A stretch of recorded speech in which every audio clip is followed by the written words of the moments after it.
Mary Hart, aka Too Many Marys. How you doing? I am doing very well, thank you. We've got David Tortoisewood. Very rude, very rude, very Islamophobia. So, guys, we are here to explore an interesting question. Not sure how to put it because I don't want to use any offensive language. I don't want to upset anyone. How do I put this? Some people say of Muhammad's mother, she was a hoa. That's Ralph Cifaretto for everyone who's seen the clip. But yeah, turns out we Muslims don't know a lot about Muhammad's mom. They just think of her as some super awesome, noble lady and so on. And well, Mary here is not too convinced by the standard Islamic narrative on this issue. So we're gonna take a look. But what are you thinking, Mary? What are you thinking? Indeed. Whenever you look into the Islamic sources, you discover things that immediately don't add up, and it kind of makes your suspicions rise a little bit. But you're like, oh, maybe they were just bad at recording certain things. But then as you continue to dig deeper into the sources, the evidence becomes overwhelming that part of what made Muhammad who he was his insecurity in his own belonging to the Quraysh and belonging to his own family and his desperate desire to win approval.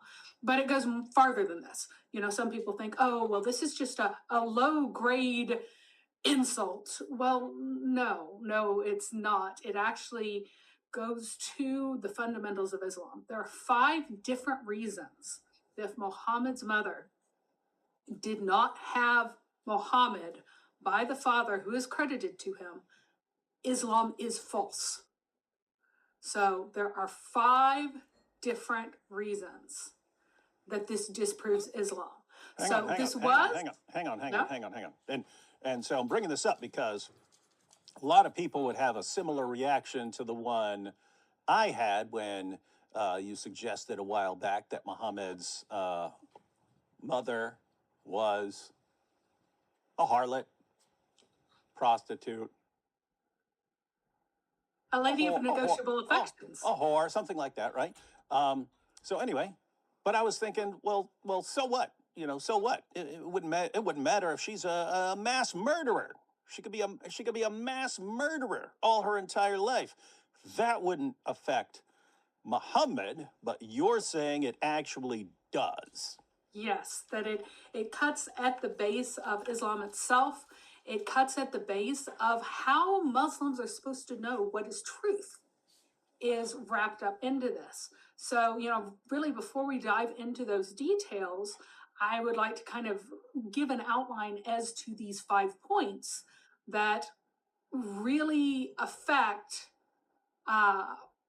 what Islam's claims about itself, Muhammad's claims about himself, and that prevent Islam from being true if his mother did not have him through the father who is credited for him. If he was really illegitimate, then Islam cannot be true. It's funny because some of the problems Muhammad made for himself, because what did he say about adoption? You can't have adoption.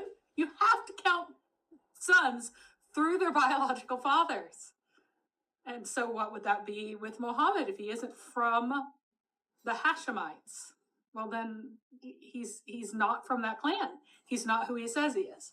So if we can, it's just text, but I'm going to drop in the chat a link to my series of articles that lays all this out so everyone can go over it later, catch up with it, everything else. I already put it, I also put it in the description, awesome. So let me make sure it's there. Yes, link to your articles on this topic is in the description. Do you want me to pop what you have on the screen up?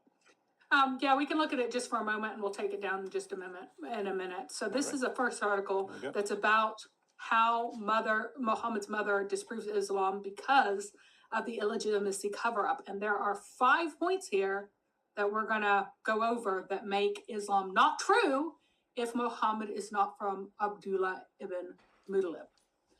All right, and we can go ahead and go back to our faces so people don't have to look at the text because they don't like looking at text.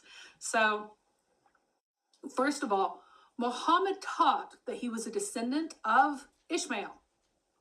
And not only is he descendant of Ishmael, it matters because the previous scriptures are predicting this Ishmaelite prophet.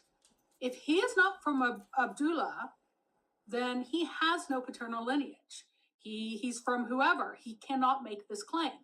So, and you know, in the Quran, it has Abraham and Ishmael standing together going, oh, there's going to be a prophet coming from you. Well, if he's not from them, then that's not Muhammad.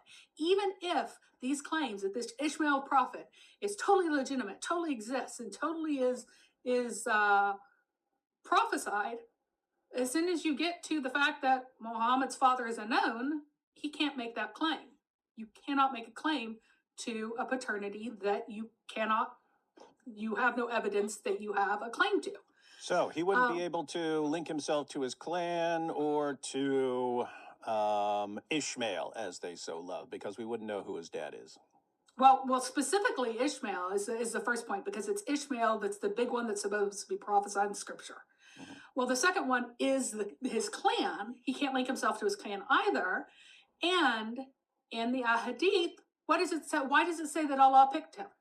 He picked him from the best of peoples, who are the Arabs, from the best of tribes, who are the Quraysh, and from the best of clans, the Hashemites. If he's not a Hashemite, then Allah is like wrong. Allah got the wrong guy.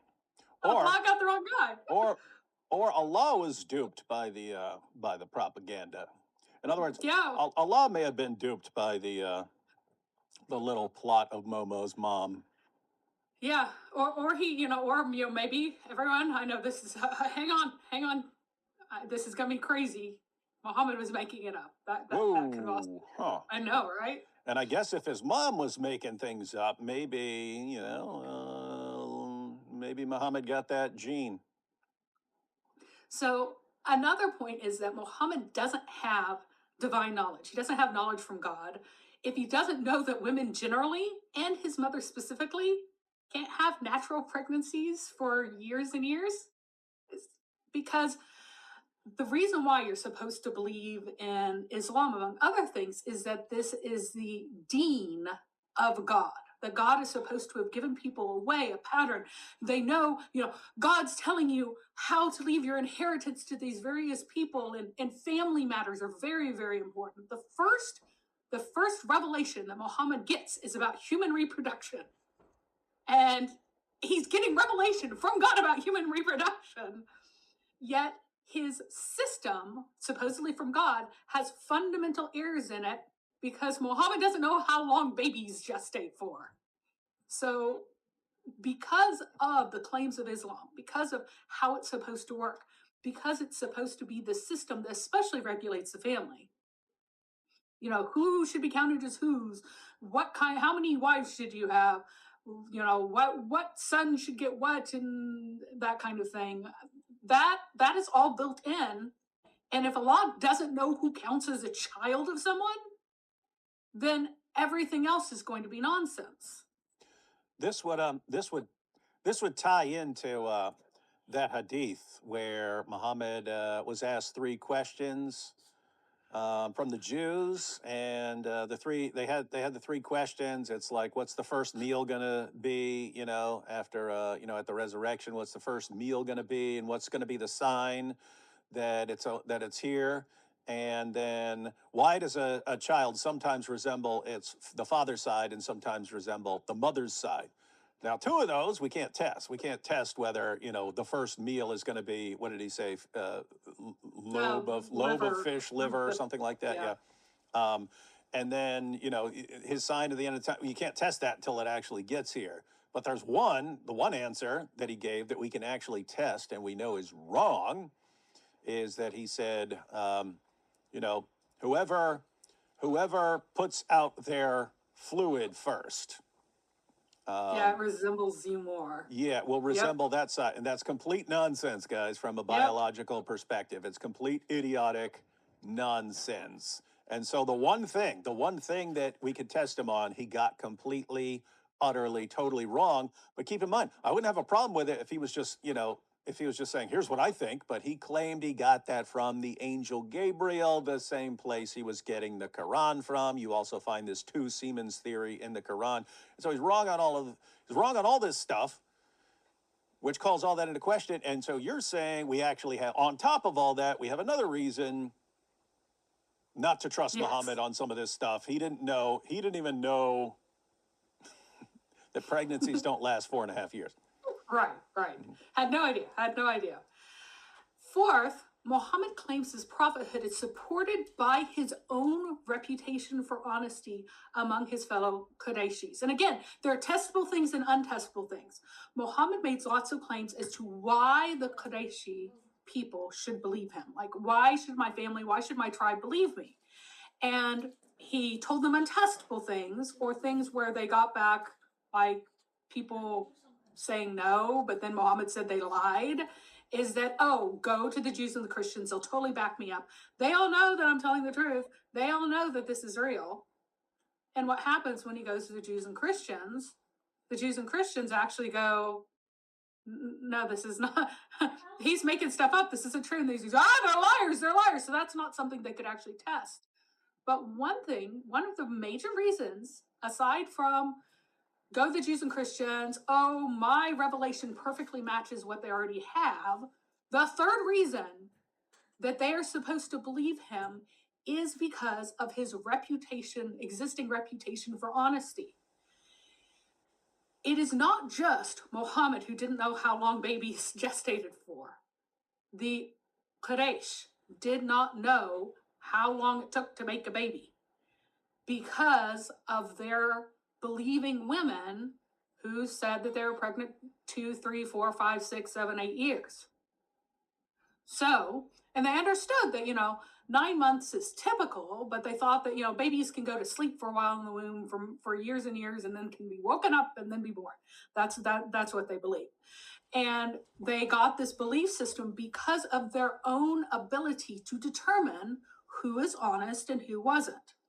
So if you have people whose entire honesty censor system is so messed up that they think that women who say that they've been pregnant 6 years are honest women telling the truth, then saying you should believe me because you used to say I was honest, doesn't really hold any water. So Muhammad's only proof of prophecy that isn't trivially disproven today with what we have now, which is that the Quran doesn't match anything, and Jews and Christians know that what he's saying isn't what they believe. Like, the other thing is supposed to be his honesty. And that's a worthless metric. And Allah should not have used that as a metric because Allah should know that it's worthless, if nothing else. And Umar himself, he's part of 2 different prolonged pregnancy stories. So one of them is that a righteous woman known for her goodness and piety, she was left by her husband who went to war. He was subsequently killed and martyred, and she grieved for him deeply. She later married another man, but less than 6 months into the new marriage, she gave birth to a full-term baby, basically. Umar intended to stone her because she was an adulteress. And in Umar's view, as stated in his famous sermon on the Sahih, pregnancy was considered proof of adultery if a woman had no husband. However, as he prepared to carry out the sentence, he inquired about her and found that she was a virtuous woman. It was deemed highly unlikely for her to commit adultery, given her known uprightness and piety.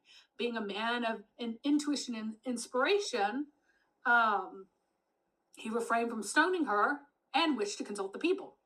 So he consulted the immigrants, but found no answer. He consulted the Ansar, but found no answer. Then he gathered all his people, but still found no answer. Finally, he gathered the women and consulted them. So before this, he was just asking men. Now he gathers the women, he asks them. An elderly woman, known for her wisdom, stood up and said, "O leader of the faithful, I shall tell you her story. This woman conceived from her first husband, but when grief struck her, the fetus settled. It became dormant or weakened in sleep and failed to emerge at its usual time. When she married the second man, The physical intimacy of the second husband stimulated it, and she gave birth to the fetus before its new time. Umar praised Allah that he had not stoned her. He dropped the prescribed punishment against her and attributed the child to the first husband. This event was also found in several other sources. One of them emphasizes her virtue even more. This woman is pregnant for who was pregnant for 4 years. She's described this way: she's a righteous woman, known for her goodness and righteousness, who was absent from her husband, etc., etc.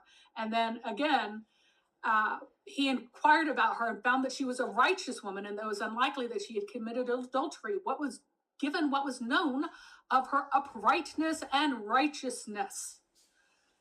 So, and there are all kinds of other hadith about these righteous women who are known to be good and righteous, who have had pregnancies that are 2-4 years and longer.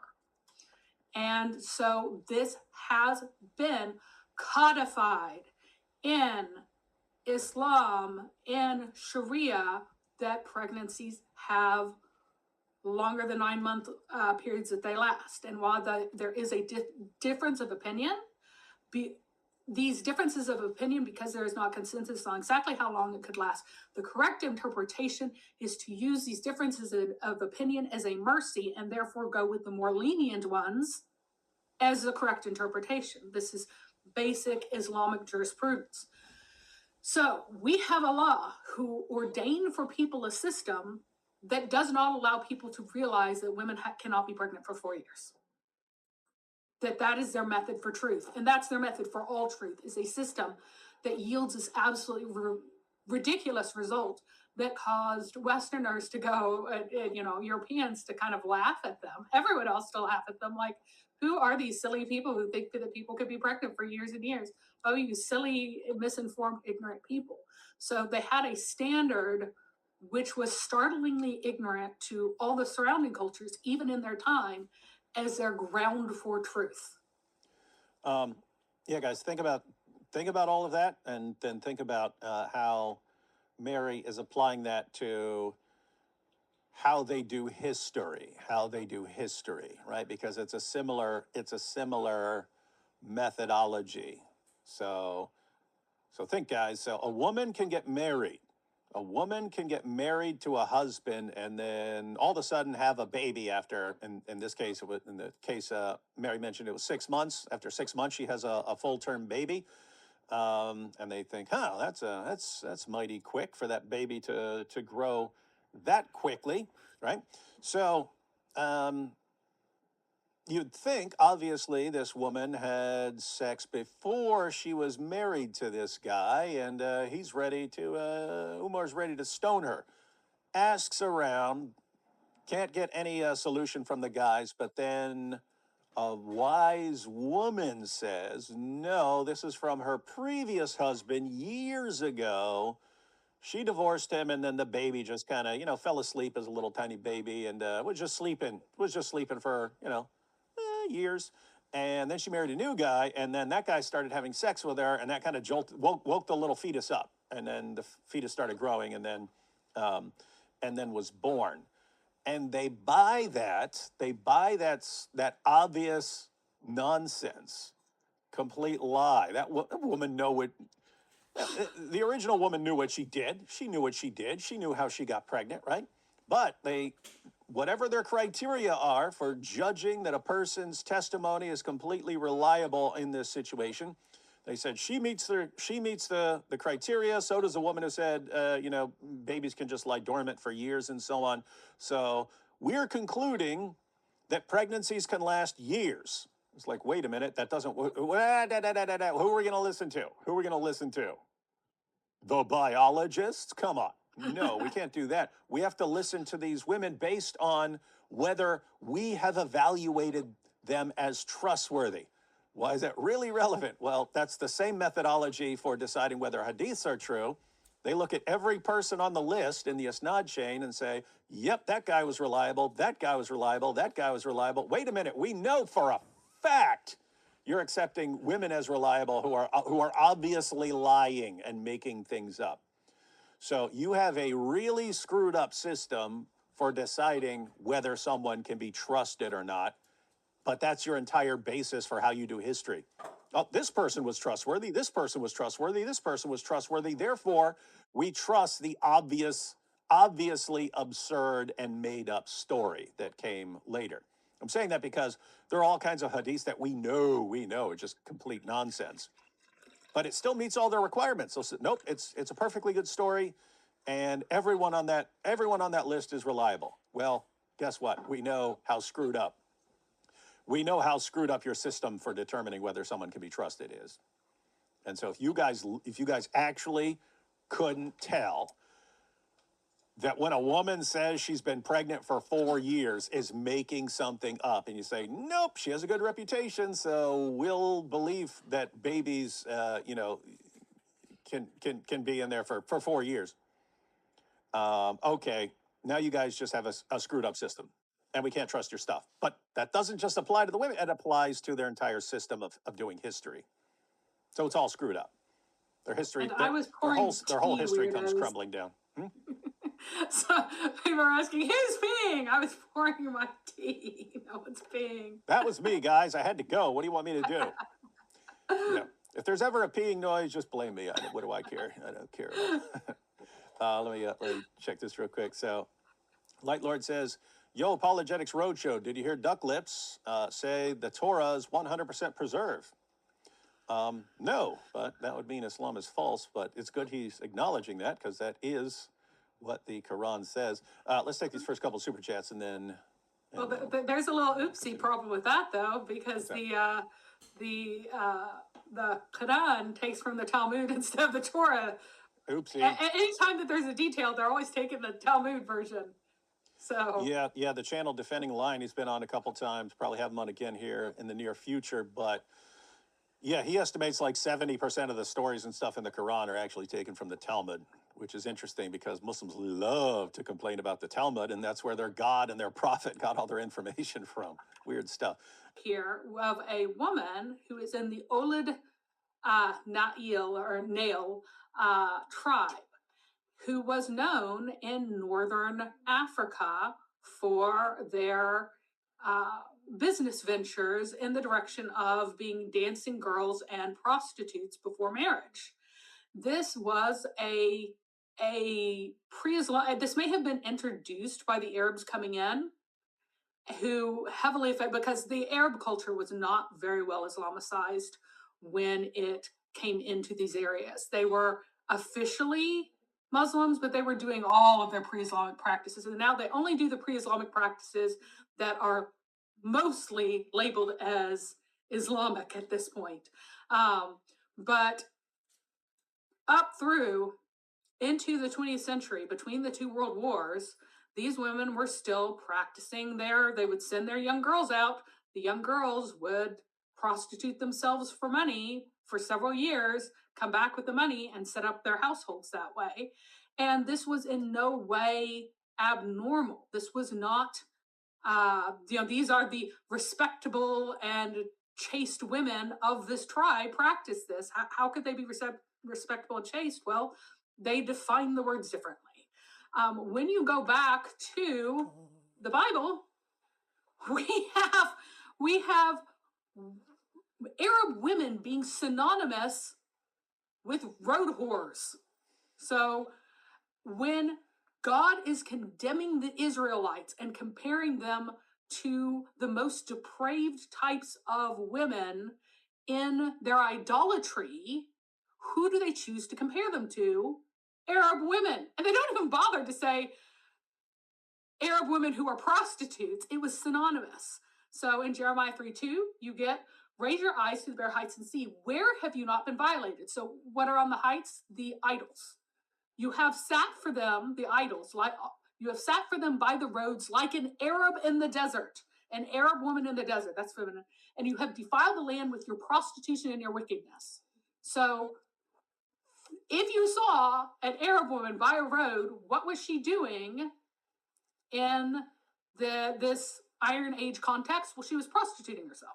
Well, seems what do we find? Seems like they had a reputation, bit of a Yes. reputation. That's like, so guys, you have different groups have certain reputations. Always interesting when a group has a different reputation for different people. Like when I was growing up, Polish jokes were about Polish people being dumb, right? That's what Polish jokes were, right? AP grew up in Germany, and he said they also had Polish jokes, but it was always about them being thieves and stuff. So they had depending on where you were, they had a reputation as dumb or as thieves. But we can see, even among the prophets, Arab women had a reputation. Yep. And if you can take that off now, I just wanted to share that very briefly so that people would know that I had an actual source for that this was understood at that time as, if you say an Arab woman by the highway, what's she doing? She's prostituting herself. When Muhammad's troops went out on campaigns, at first Muhammad's like, oh, Muhammad's pretending to be like the Jews and Christians. So he's like, stop all this fornication, guys. You need to stop all this fornicating that you're doing all the time.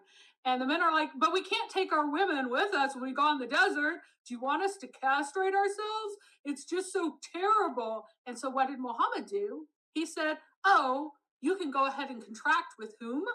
The women who are hanging around the roads, all the Arab women hanging around the roads, happily prostituting themselves. Women would hear, people coming by a roadway and would be like, oh, opportunity to make some cash. Let's go over there. Hey, anybody want to buy this? And then they would negotiate.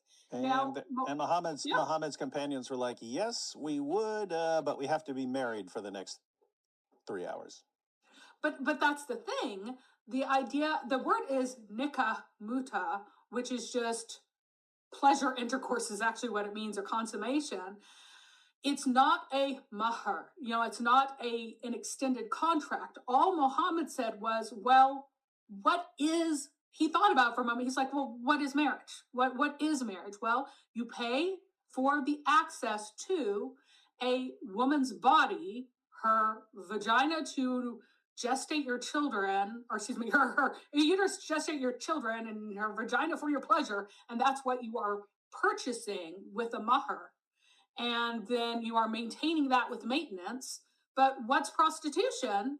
It's the same thing, just without the maintenance for a shorter period of time. You're just buying her, just like you buy a wife in an Islamic marriage, because they use the same words, but they have different definitions.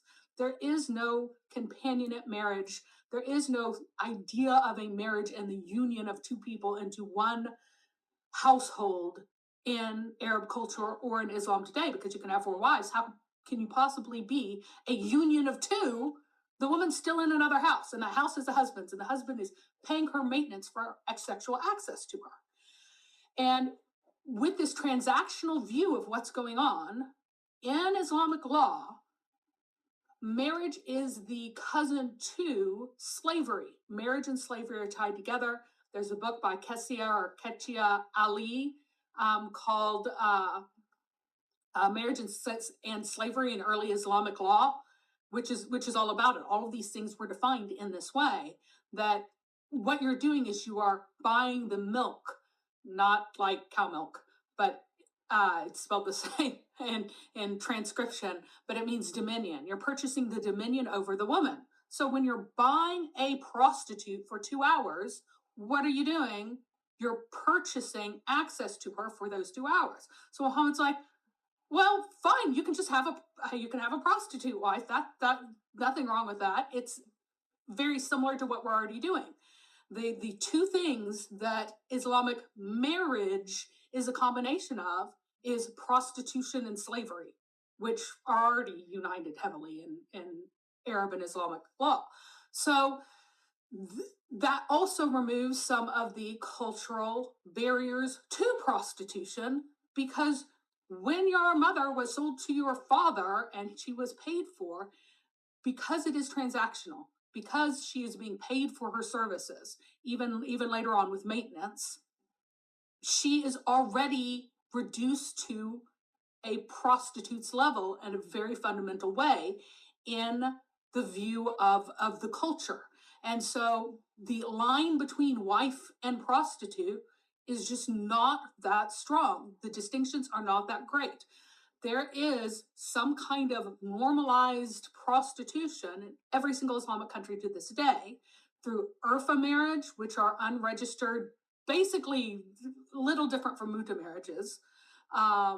There is misyar marriage, which is very similar to urfa marriage. There is still muta marriage in Shia Islam. They have all of these systems that are set up to replicate these things because their fundamental view of what they call marriage is so similar to prostitution in the first place. It's so similar to slavery, so similar to prostitution. And so you don't have these hard lines. When you go back to, and if you want to clarify on that, yeah, Jeremiah 3:2 does say that. Just look at it. Yeah, that's why I put it up on the screen. Yeah, what do you mean? You can check the Hebrew. It says that. Yeah, So- I just want to. I just wanted this person to. Let's see, Martha Cooper. Martha Cooper, what do you mean? What do you mean? What did you go? What did you go to? So if you go to certain translations, like the NIV and so on, it'll say nomad or something like that. Those aren't literal translations. Go to a literal translation. So ESV is a literal translation. NASB is a literal translation. They say Arab. Why? Because that's what it actually says. The Hebrew is Arab. Yeah. The Hebrew is Arab. That's why I went to New American Standard Bible, which everyone should know is a quite literal translation as far as the directions go. The reason why some add other things is because whenever we go Arab in the desert, we don't go an Arab woman by the highway. We don't go, that's a prostitute, which is what the immediate audience of these people went. It lacks that meaning. So, Yeah, and wilderness, desert, same thing. Yeah, Protestant believer went ahead and posted it like an Arab. So he pointed that out. All right. Yep. So, yeah, because we don't go, oh, Arabs, that must be prostitutes, like they did. Some people gloss it in other ways to make it more comprehensible to modern people who do not have that idea. Just by the way, the ancient association that everyone else had of the Arabs was that the women were prostitutes and the men were liars, which is quite interesting given that, you know, the honesty of both, like the women's their virtue and honesty is supposed to be part of why they're so reliable. But if you go to Aesop's Fables, he tells the story that Hermes went around with a cart to all the nations and gave each nation their portion of deceit and lying and trickery until he reached the Arabian desert, and then his cart tipped over and the Arabs got all the rest. That's what the ancient Greeks thought about these guys. That's what, and you'll find this consistently throughout writings of everyone else, from Aesop into the 20th century, until people went, oh, we can't talk about people this way anymore. It's rude. You'll find people saying, well, yeah, he's an Arab, so he lies. Like, of course he does. That's what they do. This consistent testimony across cultures, across time, across languages. That's what Arabs do. And it's just so remarkable that they have for themselves this image of great honesty, but it's because they define honesty in a different way. You know, the Greeks and the Romans and the Christians all define honesty as saying things that are congruent with reality. But in Arab culture, being honest was saying things that are pleasing to the hearer, if the hearer is a noble person. That was what was defined as honesty. So if you have this fundamental discrepancy in definitions, you'll have a fundamental discrepancy in how people evaluate one another. Which standard is the one that gives you a good thing to stand upon when you're evaluating whether or not Muhammad actually said something, whether or not this is from God? Is it, oh, you say nice things to important people, or, oh, what you say is congruent with reality? That's an issue with the foundations of Islam. It's like on the most rotten base that you could ever imagine. So,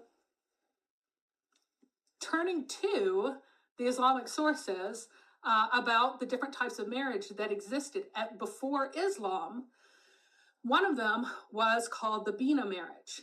And Aisha, of course, she didn't remember anything from pre-Islamic times. She wasn't even born then, right? But she reported on what she understood it to be. She said that another type of marriage is when a group of less than 10 men would assemble and enter upon a woman, and all of them would have sexual relations with her. If she became pregnant and delivered a child, and some days had passed after delivery, she would send for all of them, and none of them would refuse to come. And when they all gathered before her, she would say to them, "You all know what you have done, and now I have given birth to a child. So it is your child, so-and-so," naming whoever she liked, and her child would follow him, and he could not refuse to take him. Now, again, Aisha did not live in this time, didn't really have the nuances down, but this did combine several types of marriage, one of which is that this is a polygamous society. There weren't enough women to go around, so a bunch of men might buy a single slave and force her to sleep with them all in turn, and would count her children as their heirs, who were forced to support them at old age and inherit what little they had. But a second form was that the fundamental thing that distinguished this from the mahr marriage is who provides the house, especially, and also the support for the woman. So if the man is paying a mahr, which is a sum over and above anything that the woman might give him, and he gives her a house and provides her all her sustenance and support, it is a mahr marriage. In this case, she doesn't have the right to divorce unless she has what's considered a valid complaint against him, according to the nobles of the tribe. And he's allowed to marry as many women as he wanted at this pre-Islamic time.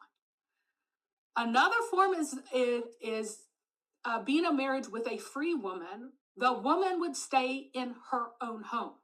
She would stay in her own home, and the man would come to her, and he would usually be expected to give her gifts and some level of support, if not complete support, and things like that. But she would maintain her own household, and she could divorce him whenever she liked. Kind of reminds you of, someone Muhammad was married to. His first marriage to Khadija. Whose house did he live in? He lived in hers. He supposedly borrowed money for some goats to give her mahr, but she gave him Zayd, who was worth far more than what he gave her. It was her money, and so she had the authority then to divorce him whenever she liked. Some women who practice this form of marriage practice it through polyandry, meaning that they would marry multiple men and let multiple men come to them. And they would especially do this if they were set up in a place like Medina, where they would have their own household, and then men who were traveling through, they'd marry, 15, 20, 30 men, and every time a man traveled through, because it only traveled through a few times a year, right? He would stay with her, sleep with her, give her gifts, and then move on. And she would stay there. And this is what Abdul Muttalib's mom did in Medina. Abdul Muttalib's mom stayed in Medina while Hashim, his father, only visited her a few times as he was traveling through. She didn't leave. Why? Because she was the proto-Islamic traveler marriage, which later became codified in Islamic law in other forms. So we already have these institutions which would be considered quite indecent officially in Islamic law, but of course get wrapped up in other packages and are totally allowed. But what about Muhammad's own mother? Well, there are some very important aspects to their marriage that tie into this. When Amina when Amina and Abdul ibn Muttalib supposedly married, it explicitly says in Ibn Sa'd that he only spent 3 nights with her because it was the tradition of her family that a man can only spend 3 nights with his wife in the house of her family. So what did Abdullah not do? Abdullah never gave her a house. So there are some very important points in the marriage of Amina and Abdullah that give us a timeline into which Muhammad's birth fits. So Abdullah marries Amina at the same day that Abdul Muttalib marries Hala, her cousin. They're married on the same day. Abdullah is then reported to have supposedly impregnated Amina in those first 3 days that they stayed together. And that first time together, there are all these stories of prophethood that are meant to affirm that during that short time that they were together, this one's funny. Do you want to take that one? No, the comment. I was making sure I had it saved because this guy's so incredibly dumb. He's just cutting and pasting. Yeah. He's cutting and pasting from the stupid article. Well, what's even funnier is that there are a bunch of different genealogies from Ishmael, and they conflict because none of them were spoken by Muhammad, and no one has any agreement on how Muhammad traces back to Ishmael. They made that up using using Israelite traditions and just copy pasted stuff in and made stuff up, because Muhammad only traced his own family back to Adnan. He did not trace his family back past Adnan. So anything else after that is just made up stuff that people are guessing on and has lots of conflicting information on. But again, if he doesn't know who his father is, all of this is made up anyway. That's the point. He said, "Look, Muhammad is the fulfillment of the prophecy," and blah blah blah. We'll cover that. We'll cover that. We'll cover that between points, buddy. But we'll look at what Isaiah actually says, and, and you're kind of missing the point. If his mom is a prostitute, we don't know who his dad was, and we don't know what his genealogy is, and it doesn't matter if someone over a century later says something when these guys didn't know that women don't stay pregnant 4.5 years. Understand? Anyway. Yeah. So there are lots of versions of this one story. And the purpose of this story is to be a proof of prophethood. And these early proofs of prophethood were all invented in response to possible things that were shameful about Muhammad, to turn something that discredited him into something that, no, he's a real prophet because of this thing. You think that this thing is shameful, but really, this proves that he's a real prophet. It really does. So the story is that Muhammad was on his way to, or not Muhammad, Abdullah was on his way to bang Amina when this woman stops him. So, and this is funny because there are a bunch of different versions, and the most likely one is really hilarious. So this is the most likely one. It is alleged that a woman of Abdullah's that he had on the side, his side piece, so he already had a side piece, which is something that they don't like. She used to say when he passed by her that there was a blaze, like a blaze of a horse, and she said, I invited him hoping that it would be in me, meaning that this light would come into me, but he refused me, went to Amina, and she conceived Muhammad. So that one may have been an actual story that some woman told soon after the time of conquest of Mecca to try to make herself seem important, like, oh yeah, I secretly knew he was a prophet all along, because Abdullah used to beg me, and it could have been me who could have been the mother of this prophet. But then it starts getting embroidered and changed to get rid of a lot of the embarrassing things and try to make it better. And the versions get really funny at one point. So at one point they make it Wadaka, his sister, who's doing this. So it says that in one version of this, it says that she was well-versed in divination. Later on, they didn't realize that this was troublesome because it's saying that she was a witch. So, Qutayla bint Nawfal, sister of Wadaka, she was a really good witch, and she knew witchery stuff. And she saw Abdullah walking by, and so she invited him in to have sex with her. And she seized his sheet from one side, trying to pull him in, like, come have sex with me. I'm a witch and I know you're special. And he's like, no, I won't. Wait till I return. He went out, he had sex with Amina, he comes back, and then he's like, what do you say now? Want me now? And she's like, dang it, that light that was there is gone now. I'm not interested in you sexually anymore. And this obviously had a bunch of problems for later Muslims. So they kept editing it. They're like, it was this other woman who was totally Christian, guys. Yeah, she was. She used to read the scriptures, and she was wanting to marry him. She wasn't just offering herself for sex. And then he refused her and was like, this is indecent. But then it still has him coming back to her because you need to have him come back for the resolution for her to say, oh, I saw the light and now it's gone. But he supposedly refused her. Why is he coming back to her for sex? And he's like, no, this isn't decent. So it's a very funny series of a hadith.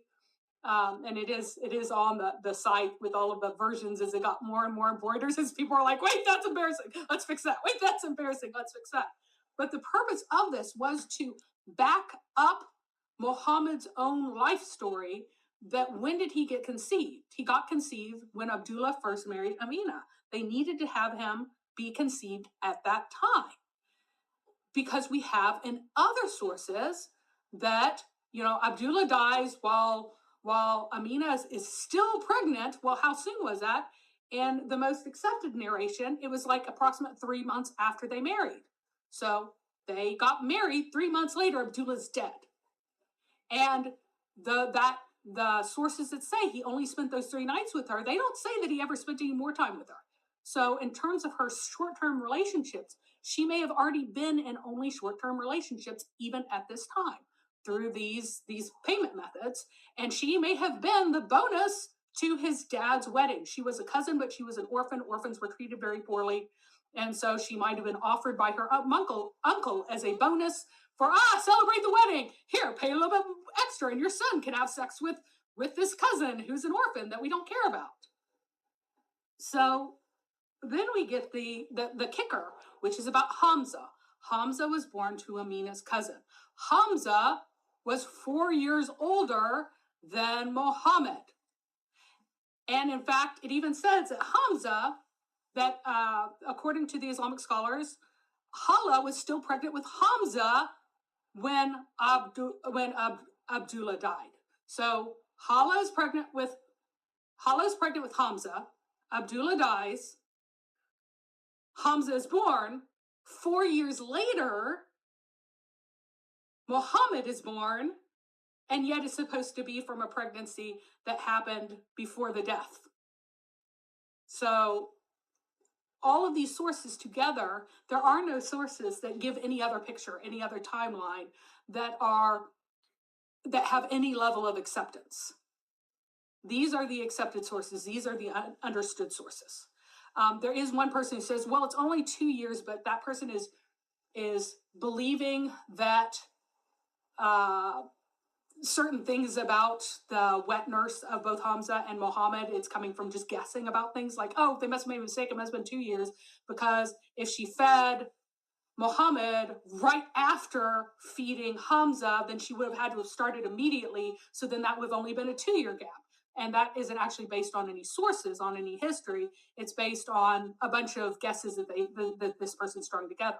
But the best sources say 4 years. And that gives you the inescapable conclusion that Muhammad was supposedly pregnant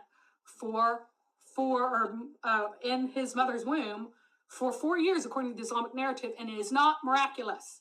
It is just something that happens with Arab women, which means in reality, he's illegitimate. I gotta go get some allergy meds. But I will be right back while you take. Oh, go ahead. I will go ahead and respond to our Muslim friend here.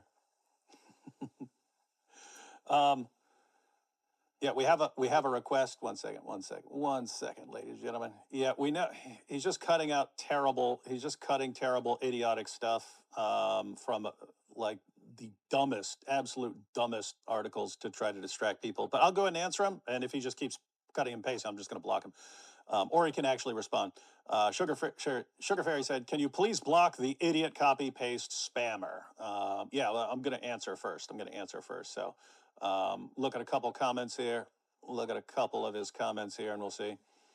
So he says, one of the earliest biographies of the Prophet Muhammad, so he actually cites Ibn Sa'd, documents one of the chains of genealogy which confirms that the Prophet was a direct descendant of Ishmael. Not if you don't know who his dad was, sport. And as Mary already pointed out, they gave conflicting genealogies. They were clearly making them up. And you're quoting Ibn Sa'd? That's good to know. You know what else is in Ibn Sa'd? The satanic verses. Suddenly, though, you'll say, nope, can't trust Ibn Sa'd. He didn't know what he's talking about. Interesting stuff. Hey, look, then he pulls the race card. But racists can't see that the prophet, Isaiah 42:1, to become a light for the Gentiles, Isaiah 42:6, with a new song, 42:10. Interesting. Is Islam Is Islam known for its new songs? Islam big on music with a new song and a new law, interesting, is welcomed by Medina in Arabia, Isaiah 42:11, instead of Jerusalem. Oh my goodness, how dumb do you have to be to read the passage like this? Let's go some more. Yes, Isaiah 42 fits perfectly to Prophet Muhammad as it speaks about the rejoice of Arabia and Medina. God battles the blind, deaf, racist Jews who rejects the Arabian prophet. Oh, so dumb. And then here, because God makes the prophet a covenant for the people and a light for the Gentiles, Isaiah 42:6, by defeating idolaters and guiding people with a new law and a new scripture. Well, welcome to how to completely massacre a text with ignorance and stupid dawah. Ignorance and stupid dawah. So this guy, this this guy says that Sila is actually where Muhammad was. Now, what's the problem here? Well, lots of problems, lots of problems. Let's just look biblically where Sila is. So this is in Kings. Sorry, just got to get it centered up here. This is in Kings. And look what we have here. Look at verse 7. He was the one who defeated 10,000 Edomites in the Valley of Salt and captured Sela in battle. Where's Sela? It's a city of the Edomites. Sorry, that ain't Muslims. Which was ruled by a king of Judah. So, like a king of Judah was able to take it over. Yeah, Edom was just south of Israel, dude, and it wasn't all the way down south. So you don't even know your basic Bible geography. Why? Because you didn't study this issue. You didn't actually study where Sila. You went to a stupid article and you started cutting and pasting. That's what you guys always do. And you don't realize how dumb you look to anyone who actually reads the passages. Yeah, you make Muslims look really stupid. I just want to be clear. You make Muslims look incredibly stupid. Yep, you do. Now here, your entire case is based on Isaiah 42, right, guys? Let's just read this real quick. And what our friend doesn't know is there are 4 servant songs. There are 4 servant songs in Isaiah. In other words, Isaiah, the first part of Isaiah 42 here is one of the servant songs, but there are 4 of them. And tell me with a straight face, this is Muhammad. So look at what this is saying. By the way, this is the Messiah, guys. This is about the Messiah. Here is my servant whom I uphold, my chosen one in whom I delight. I will put my spirit on him, and he will bring justice to the nations. He will not shout or cry out or raise his voice in the streets. A bruised reed he will not break, and a smoldering wick he will not snuff out. In faithfulness he will bring forth justice. He will not falter or be discouraged till he establishes justice on earth. In his teachings the islands will put their hope. Anything about Muhammad so far? No. Well, what's really interesting is that there's actually a hadith about how his face used to turn red as he yelled at people when he gave his sermons. So and there's another one about him yelling in the streets, which is pretty hilarious. Yep. That he used to go around Mecca and yell at people in the streets. Yeah. And then we have, this is what God the Lord says, the creator of the heavens, who stretches them out, who spreads out the earth with all that springs from it, who gives breath to its people and life to those who walk on it. I, the Lord, have called you in righteousness. I will take hold of your hand. I will keep you and will make you to be a covenant for the people and a light to the Gentiles, exactly what the New Testament says about Jesus, to open the eyes that are blind, Jesus claimed to do that, to free captives from prison and to release from the dungeon those who sit in darkness. So a quick question. It's supposed to be that Jews and Christians are going to recognize Muhammad. So if Jesus says who this is about, and he says it is not about Muhammad, would Jews and Christians recognize Muhammad in this, or would they believe Jesus?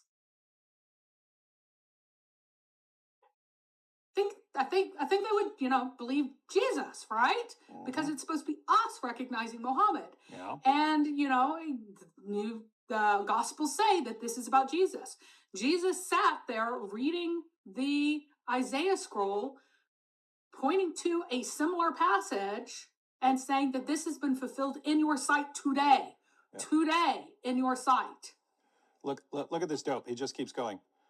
So he quotes Jesus. Believe me, woman, Jesus replied, a time is coming when you'll worship the Father, neither on this mountain nor in Jerusalem. Declaration, Jerusalem no longer be the focus of prayer. And he's going to say, oh, you see, it's Mecca. No, Jesus. Where's the rest of the verse? Yeah, read the rest of the verse. You will worship him in spirit and in truth. He's denying that there will be any focus of prayer. Yeah, that there's some place that you have to point towards. He's rejecting that. And by the way, he says you will worship the Father.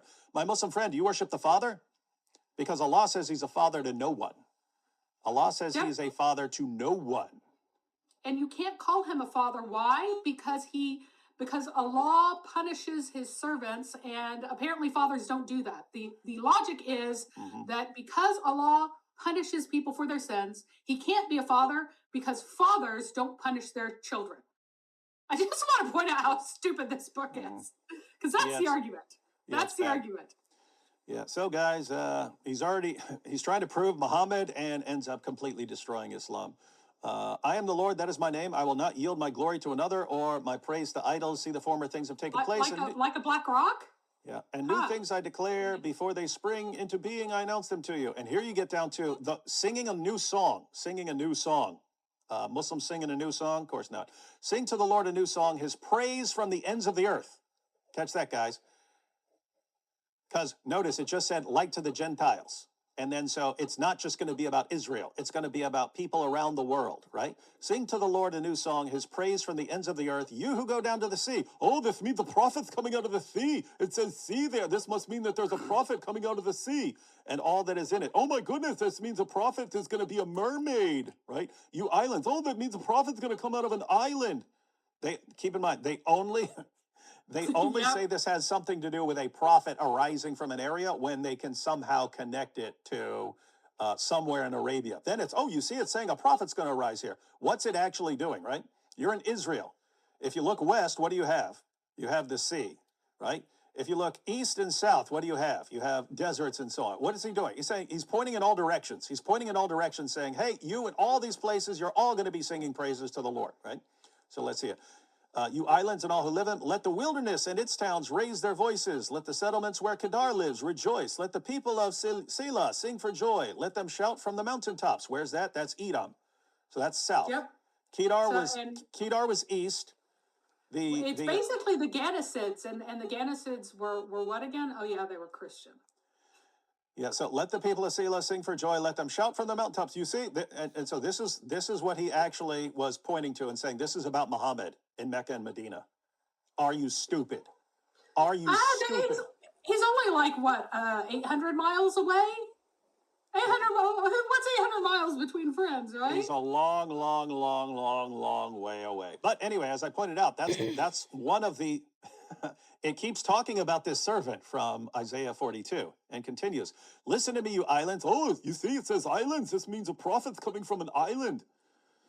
Listen to me, you islands. Hear this, you distant nations. What is this? He's proclaiming it's going to be everywhere. It's going to be everywhere. Hear this, you distant nations. Before I was born, the Lord called me. From my mother's womb, he has spoken my name. He made my mouth like a sharpened sword. In the shadow of his hand, he hid me. He made me into a polished arrow and concealed me in his quiver. He said to me, you are my servant, Israel. That's interesting, right? There it says the servant is Israel. Right? Now let's keep reading. He said to me, you are my servant Israel, in whom I will display my splendor. But I said, I have labored in vain. I have spent my strength for nothing at all. Yet what is due me is in the Lord's hand, and my reward is with my God. And now the Lord says, he who formed me in the womb to be his servant, to bring Jacob back to him and gather Israel to himself. Did you notice it says this is Israel, but then the job of this servant is to bring Jacob back to the Lord and gather Israel to the Lord. Now it sounds like it's a person who is representing Israel. He represents the nation. He brings Jacob back to himself and gathers Israel to himself. For I am honored in the eyes of the Lord, and my God has been my strength. So notice, it calls him Israel. It calls him Israel. But then it says he's bringing Israel back to the Lord. And what's it say? I'm honored in the eyes of the Lord, and my God has been my strength. He says, it is too small a thing for you to be my servant, to restore the tribes of Jacob and bring back those of Israel I have kept. I will also make you a light for the Gentiles, that my salvation may reach to the ends of the earth. He's talking about the same servant, right? What's he doing? He's bringing Israel back. But not only that, he's going to be a light to the Gentile. Oh, that's Muhammad. Muhammad is the one who brought Israel. It's about the Messiah. You giant walking clown emoji. It continues in Isaiah 50. The sovereign Lord has given me a well-instructed tongue to know the word that sustains the weary. He wakens me morning by morning, wakens my ear to listen like one being instructed. The sovereign Lord has opened my ears. I have not been rebellious. I have not turned away. I offered my back to those who beat me, my cheeks to those who pulled out my beard. Why is this guy being beaten? Is this Muhammad? I did not hide my face from mocking and spitting. Who's this? That sound like Muhammad? Because the sovereign Lord helps me, I will not be disgraced. Therefore, I have set my face like flint, and I know I will not be put to shame. He who vindicates me is near. Who then will bring charges against me? Let us face each other. Who is my accuser? Let him confront me. It is the sovereign Lord who helps me. Who will condemn me? They will all wear out like a garment. The moss will eat them up. And who among you fears the Lord and obeys the word of his servant? Let the one who walks in the dark, who has no light, trust in the name of the Lord. And Muslims don't even know the name of the Lord. And it's Allah. And rely on their God. But now all you who light fires and provide yourselves with flaming torches, go, walk in the light of your fires and of the torches you have set ablaze. This is what you shall receive from my hand. You will lie down in torment. All right. And now we get to the fourth and final servant song. It's Isaiah 52:13 to 53:12. Just going to read it real quick. So, see, my servant will act wisely. Guys, this is the same servant from Isaiah 42. See, my servant will act wisely. He will be raised and lifted up and highly exalted. Just as there were many who were appalled at him, his appearance was so disfigured. Remember, he was being beaten in the previous servant song. His appearance was so disfigured beyond that of any human being, and his form marred beyond human likeness. So he will sprinkle many nations, and kings will shut their mouths because of him. For what they were not told, they will see, and what they have not heard, they will understand. There you go. Who has believed our message, and to whom has the arm of the Lord been revealed? He grew up before him like a tender shoot, and like a root out of dry ground. He had no beauty or majesty to attract us to him. Remember, he's all mangled. Nothing in his appearance that we should desire him. He was despised. Oh, by the way, I found the root for Muhammad's name in the Bible. Guess what? It's in verse 2. When it says, there's nothing in his appearance that we should desire him. The HMD root has a different meaning in the Northwest Semitic languages, including Hebrew. It means desire, and that is that root. That is that root. He had nothing that in his appearance that we should desire him. So if you want to say that, we're looking for Muhammad's name, here, look, that we have nothing in him that we should have any association with him with Muhammad. Here you go. I'm using a Mohammedan approach to exegesis.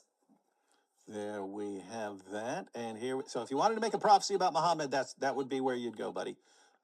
So verse 3, he was despised and rejected by mankind, a man of suffering and familiar with pain, like one from whom people hide their faces. He was despised, and we held him in low esteem. Surely he took up our pain and bore our suffering. Yet we considered him punished by God, stricken by him and afflicted. But he was pierced for our transgressions. He was crushed for our iniquities. This is the servant you're saying is Muhammad? Huh? This is Muhammad, buddy? He was pierced for our transgressions. He was crushed for our iniquities. The punishment that brought us peace was on him, and by his wounds we are healed. We all, like sheep, have gone astray. Each of us has turned to our own way, and the Lord has laid on him the iniquity of us all. God laid the iniquity of us all on Muhammad. That's Muhammad. He was oppressed and afflicted, yet he did not open his mouth. He was led like a lamb to the slaughter, and as a sheep before its shearers is silent. So we have this moron here who's like, you see, Jesus spoke during his trial. He spoke when he was ordered to speak. But again, is this Muhammad? Is this Muhammad? Because you're saying this is Muhammad. Muhammad never opened his mouth, not once in his entire life. Durr. Oh, gosh, he didn't open his mouth. He never defended himself at all.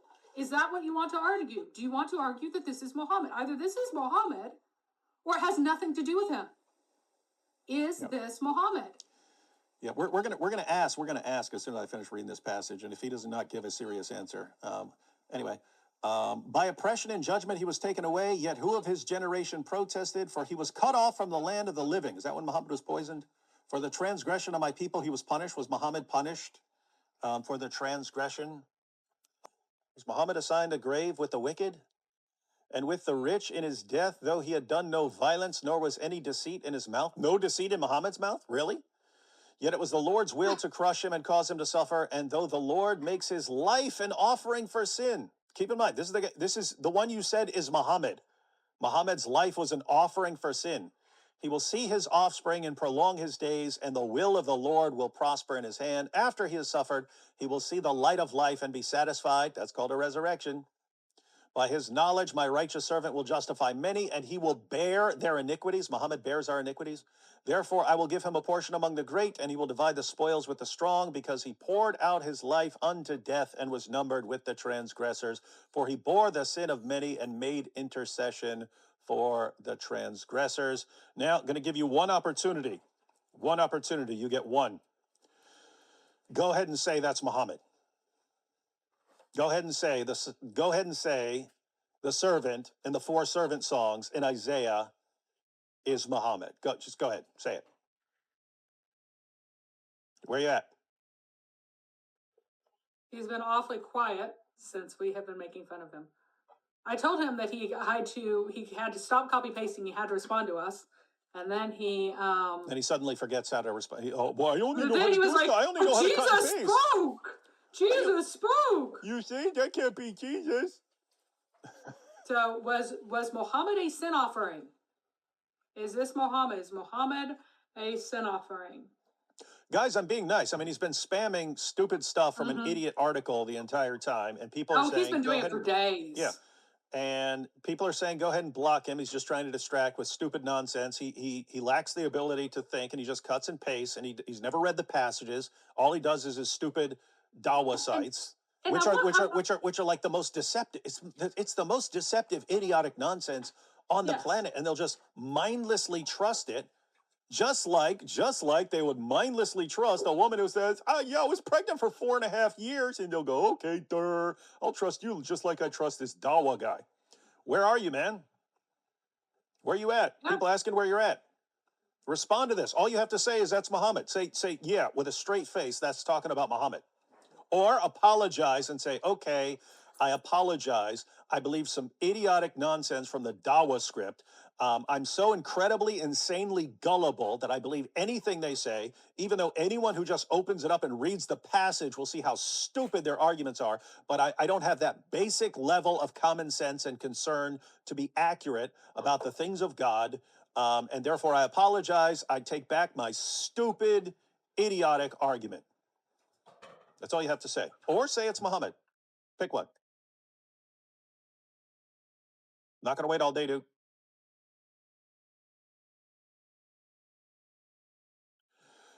Notice, if he's not mindlessly cutting and pasting stuff from stupid articles, he can't even think. He can't even think enough. He can't formulate a post in the chat. He can't do it. He's incapable. That's what Dawa does to your brain. Yeah, and here's the thing: you are relying on people who lie to you. Very such an important point that points to Muhammad's supposed family not believing that he is from them. Is that Abdul Muttalib never supported Amina, never gave her money.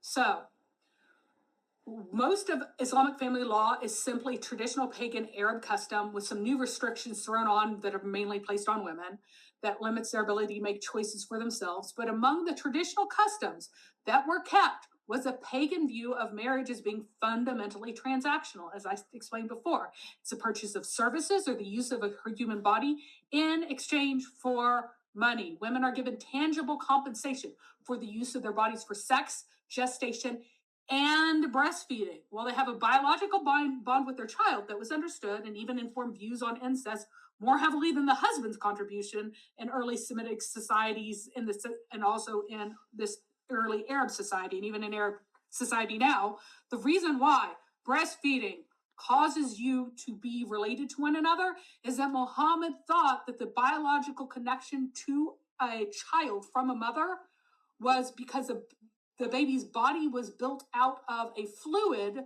that could create female seminal fluid that really came from blood and could be also turned into milk, so that when you feed a baby, you are giving them milk and part of your biological identity, and they become actually related to you. It is an actual relation, which again points to the falsity of Islam. It's based on a false view of human reproduction, human gestation, all of these things. So, but they have no lineage level bond between a mother and their child. They're biological, but not lineal. A mother gestates, breastfeeds, and cares for children for the father's lineage. And thus she is entitled for compensation because she is rendering a service to a lineage. Now, normally this was, and even is in some places, handled through an existing marriage. A woman's maintenance is increased to compensate her for the labor that's beyond the standing payment amount that's just made for sexual access. So you have an expectation of being supported more if you are breastfeeding a child.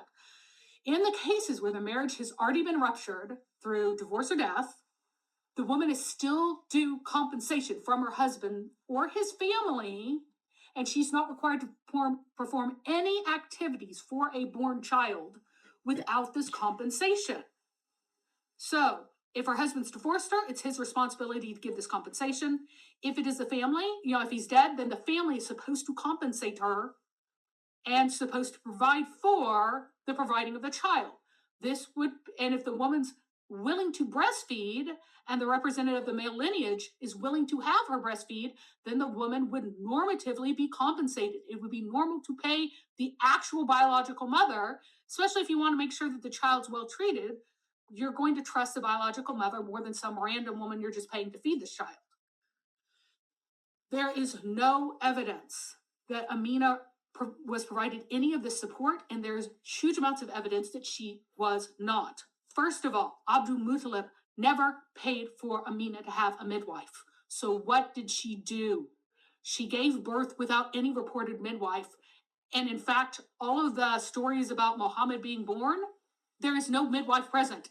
And how women gave birth in this society is that they would tie a rope across the house or the courtyard and dig a hole in the floor. They had dirt floors. They would dig a hole in the floor, and then all the things that happen while you labor, whether or not it's the amniotic fluid or later on the afterbirth or whatever else that happens while you're giving birth, it falls in the hole, and in the end you just bury that stuff in there. If you have a miscarriage or a stillbirth, the child was normatively buried in the hole.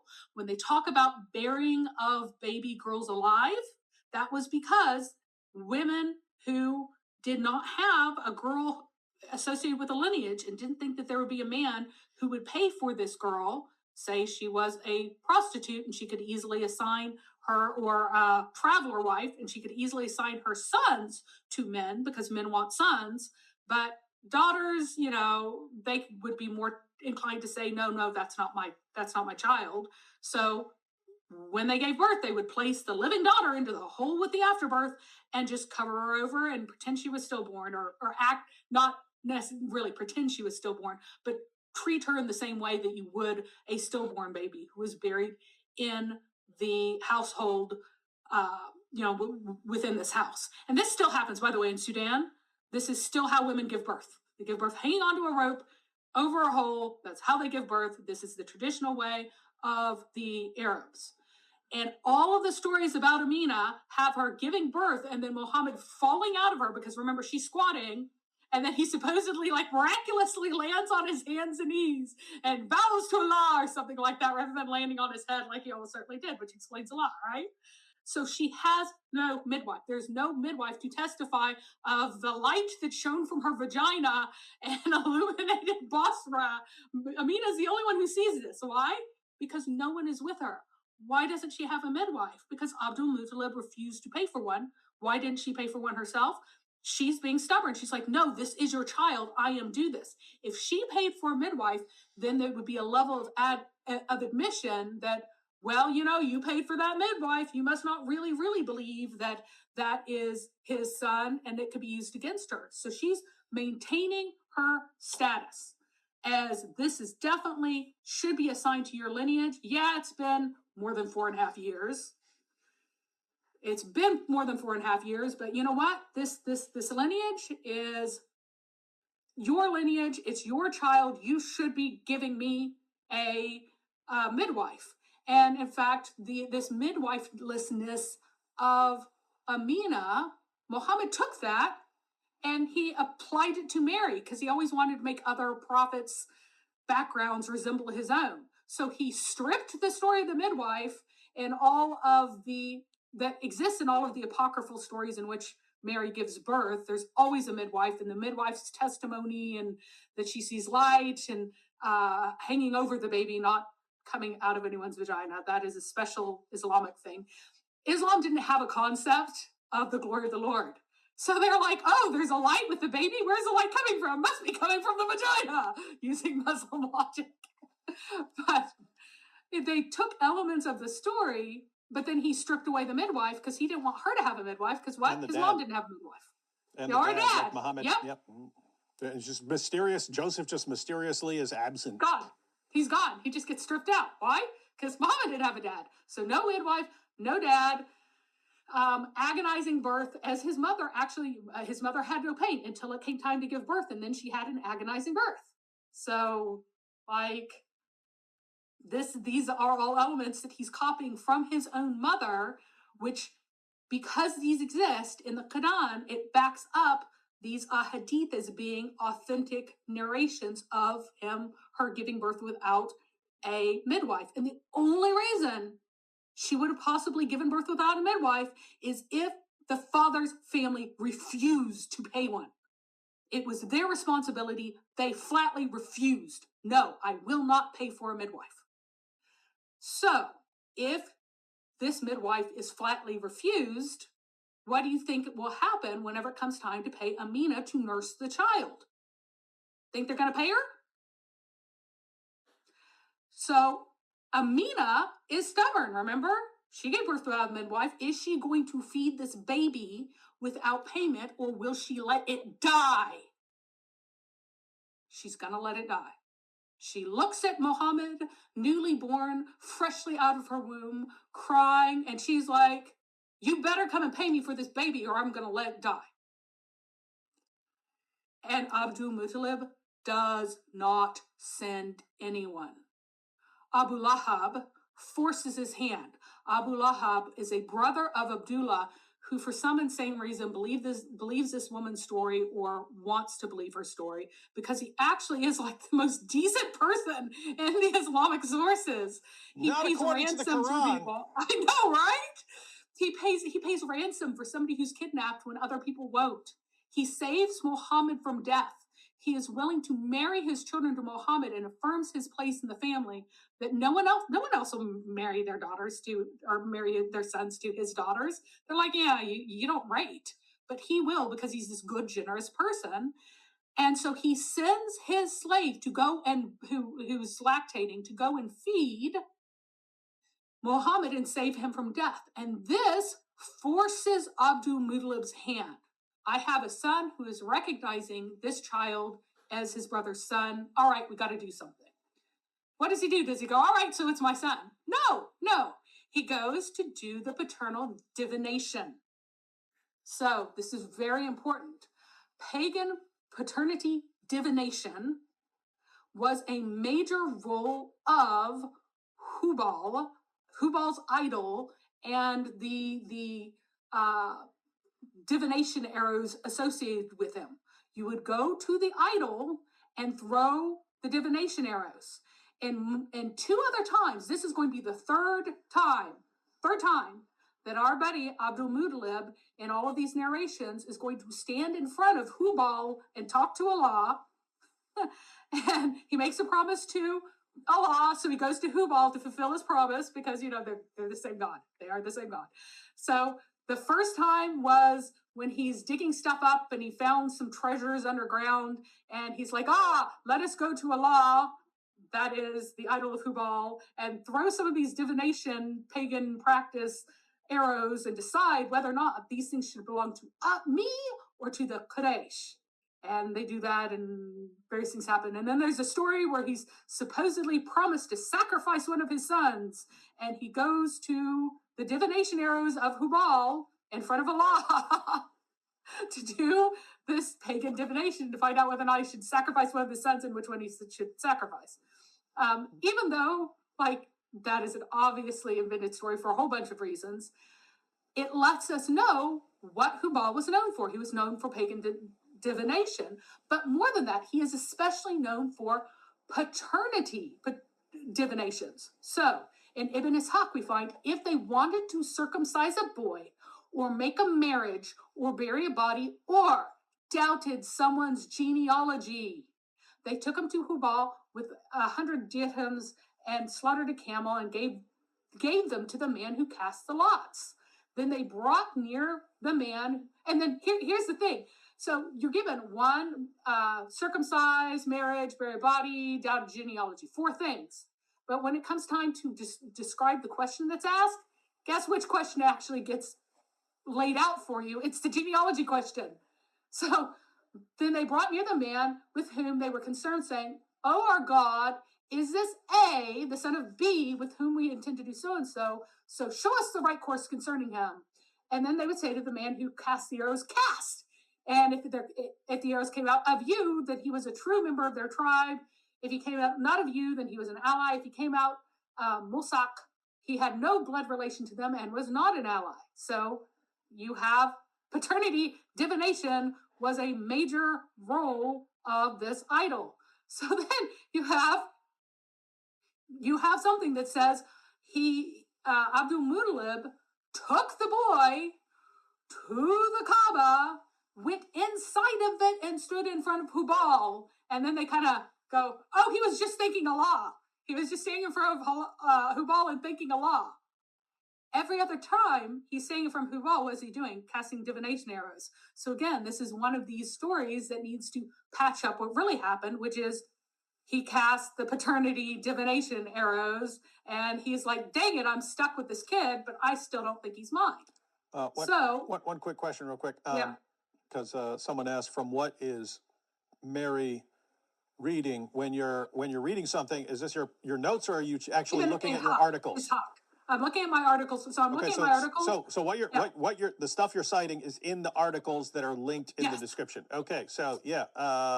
So if you miss a source, it's laid out in the articles. Yeah. So Rick Martel, guys, what the information she is quoting right now is in her articles that she recently put together. The link is in the description, so you have all of the sources that she's appealing to. Right. So now Abdul Muttalib is stuck with him. And what does he do? Does he pay Amina then? No, he doesn't. He still doesn't pay Amina. Well, there's a cheaper option. Yeah, there's a cheaper option. There's also an option where you don't reward the woman that you believe is lying. So you don't reward the woman that you believe is lying. Instead, you go and find the cheapest Bedouin woman who's willing to breastfeed him, and if she takes him out in the desert, maybe she won't bring him back, and that would be easier for everyone. So, but before he was sent out, he was named, and this is a really important event for a very different reason than what people think. People think that the name Muhammad is so important because it's this illustrious name, but we have a bunch of examples in pre-Islamic writings of dudes with the same letters, the same consonants as of Muhammad, that basically meant the same thing in several related languages, both in Arabic and in Old South Arabian. This was a name that was in circulation at that time, because whenever people went, well, if it's a special name that's supposed to be just his, why is it that there were other people running around with this name? Why does it seem to be an ordinary name? And the excuse that was made is, oh, well, the Arabs didn't used to use it, which is untrue. They used it hundreds of years before. But they found out from the Jews and Christians that it was going to be the name of the prophet. So then Arabs all started giving their kids this name. And there were 7 people who gave their kid this name, hoping that he would be the prophet that we're expecting, which of course is total nonsense. But it's to explain away the fact that it's an ordinary name. But why does this name need explanation at all? Well, we find it in the fact that Abdul Muttalib refused to give Muhammad a family name. He gave him a name that was in circulation. Arabs were using it. But you know who wasn't using it? The Quraysh. People in Medina were using it. People in surrounding areas are using it. But the Quraysh were not using this as a name. And this is significant because he had a son named Qatham who had died. And this really was a family name. How do we know? Because Al-Abbas named one of his sons later on, named him Qatham after this family name that was in circulation. This was going to be Muhammad's name, but Abdul Muttalib wouldn't let him have this name. And one version says that Abdul Muttalib got a vision from an angel that told him to name the child Muhammad instead. And then the other one is, but Amina, she got a vision from Allah. An angel came and told her to give him the name Muhammad instead. So this is an excuse as to why he was giving this non-family name. But the concern of the Quraysh people are shown in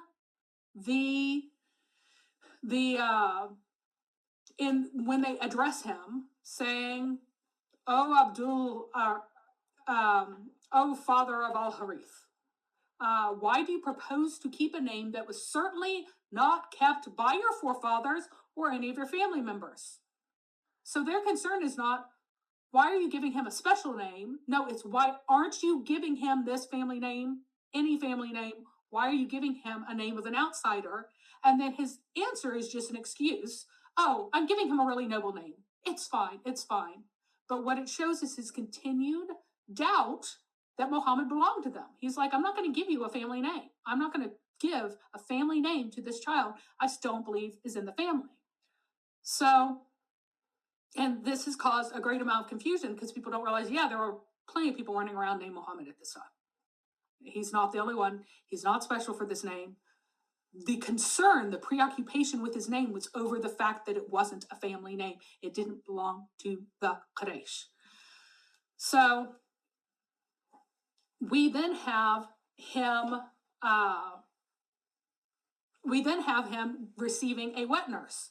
And in all the narrations, his wet nurse, Halima, she is a last pick wet nurse. No one else wanted her. She wasn't able to get another baby.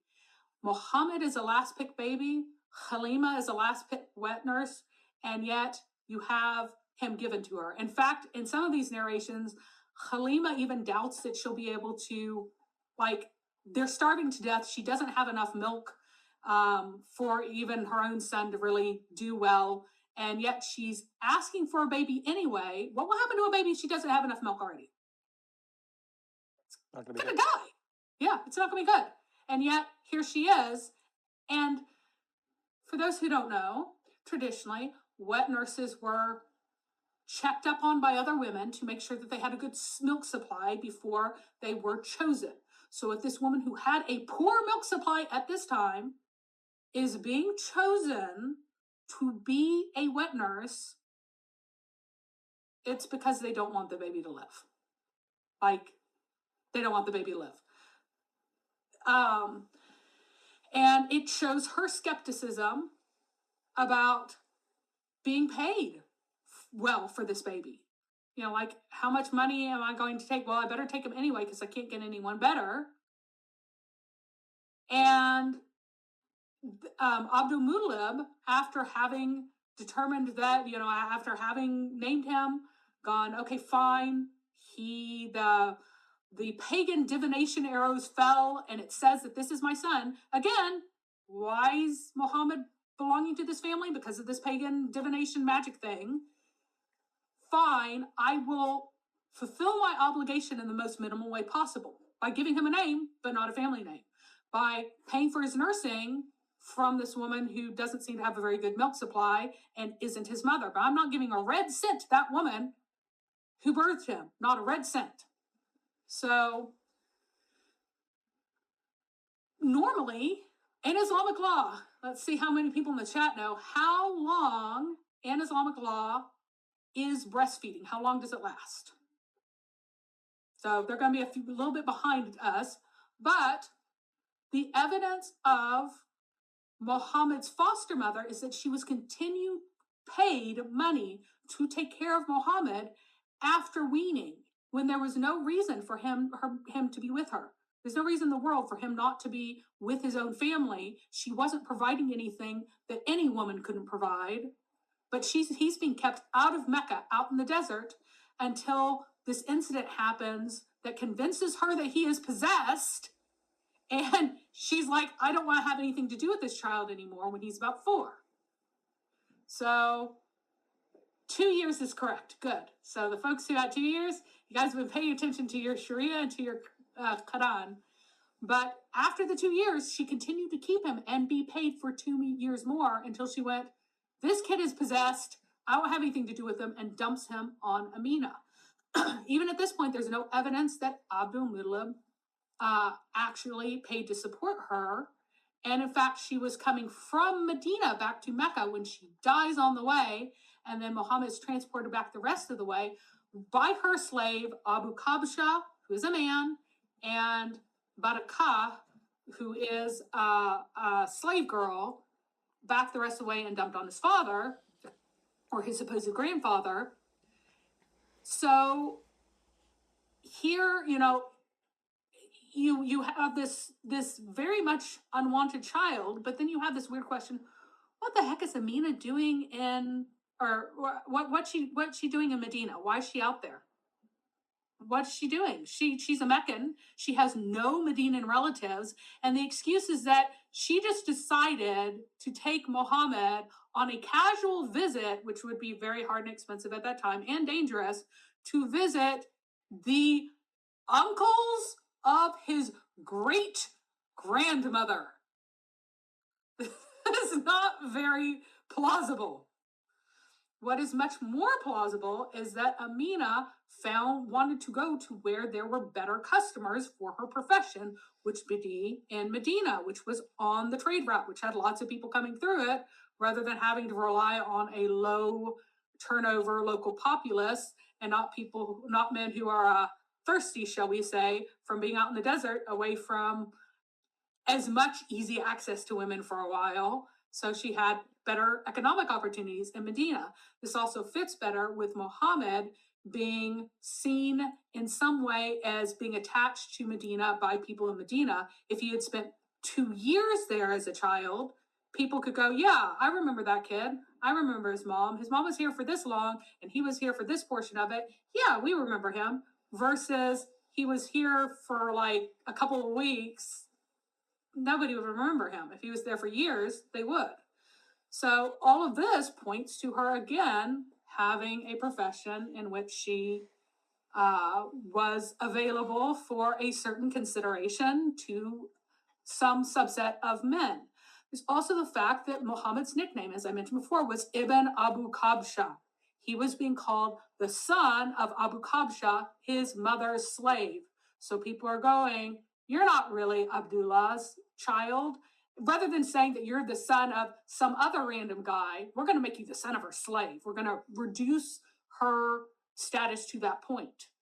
The very fact that she owned both a male slave and a female slave points to this being her profession as well, because she had no property. She had no animals. Muhammad inherited nothing from her but the slaves.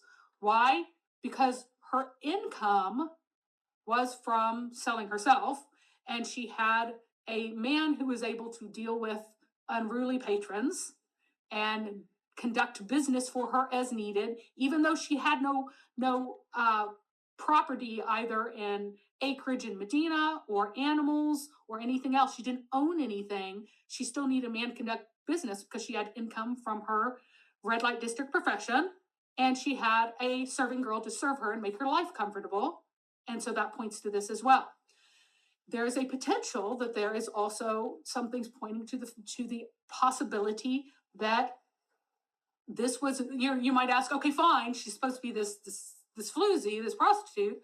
Where's her other kids? If she had one, wouldn't she have had more? Well, Muhammad was her first. She didn't have any in that interim there, so she wasn't a terribly fertile woman. Maybe because of the herbs that she was taking to try to prevent this, maybe for other reasons, so we wouldn't expect very many more. But there's also the fact that there is testimony, supposedly from her. Other people seem to think that she had bore other children, because there is a hadith that says that of all I had other pregnancies, but of all my lambs, meaning born children, Muhammad was the heaviest. So he was the heaviest at birth. Where are these other kids? Well, 4.5 years. I mean, it's got to be pretty heavy. Yeah, 4.5 years, have to be super heavy, right? So where are these other kids? And if they had been sons, then she would have most likely done the reassignment ritual again, where she's like, you contracted with me, this is your son, and hope for a better outcome. If they had been daughters, people aren't as willing to accept daughters. As much resistance as she got for a son, she would have gotten like a wall for a daughter. So she may have chosen to bury those daughters.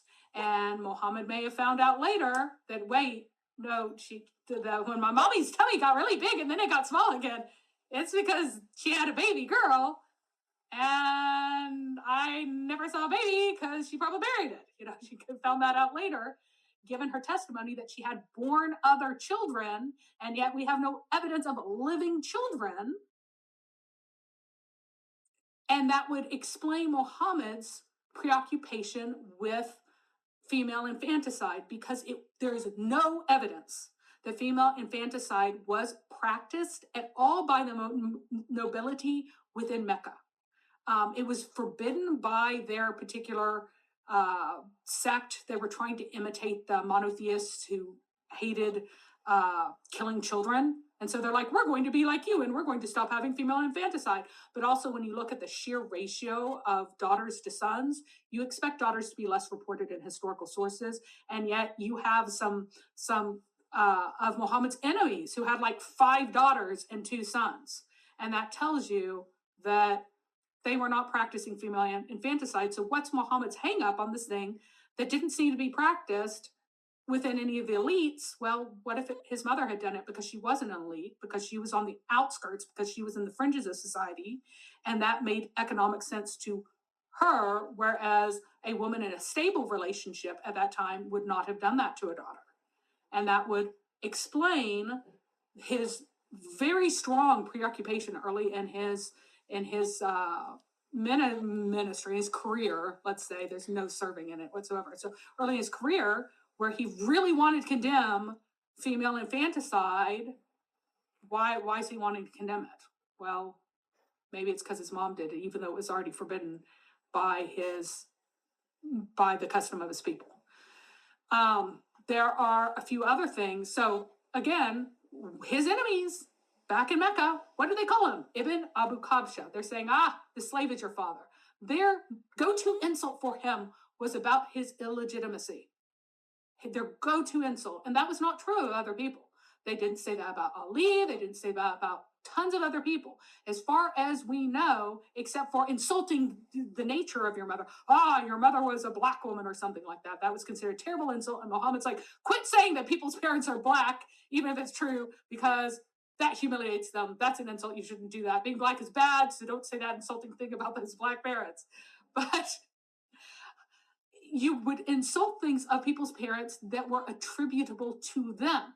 Thus, within Meccan society, it was attributable to Muhammad that he was illegitimate, that was something that would stick. You also have Abu Talib. So Muhammad had been given over to Abu Talib, one of his other uncles, one of Abdul al-Muttalib's other sons was named Abu Talib. Now, when Abdul al-Muttalib died, you have the situation where Abu Lahab, who had been the one who had saved him, who cared about him, who would later marry his daughters to his sons to his daughters, and his daughter to his adopted son, who had been a slave because he cared that much about this boy Muhammad. And then you have Abu Talib, who was a known pederast. Guess what which one Abdul Muttalib chose for Muhammad. He chose pederast. He's like, here, pederast, you have him. Well, I know that you really want him. You think he's a pretty boy. So he gives him to this pederast, and when he grows up, Abu Talib refuses to give Muhammad his daughter's hand in marriage. And he says, no, a noble is for a noble. My daughter, a noble, should be married to a noble. What does that say about Muhammad? Not noble. And then we also have Hamza, whenever he got super drunk, he got drunk out of his mind. He started chopping up camels with a sword, and Muhammad went over to fuss at him. And when he did, he rears around, he's all drunk. He's like, I know you. You were just a slave in my father's house. If he is so petted, if he is so treasured, why would Hamza, in drunken truth, be saying that he was viewed as a slave in his father's house? And again, if he was viewed as a slave in his father's house, in Abdul Muttalib's house, this again puts a very dark spin on the narration that Abdul Muttalib was known to order Muhammad to sit on a bed next to him while he petted him.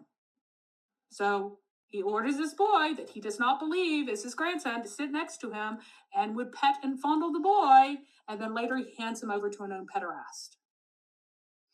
So all of these things together, like if you are not a Muslim, the narrations about the specific ages, you could set those aside as just being inaccurate, that they, it'd been a while, they're trying to make things up. But all of these other independent points of data, each one of them is its own specific independent testimony that points to the fact that Muhammad was illegitimate.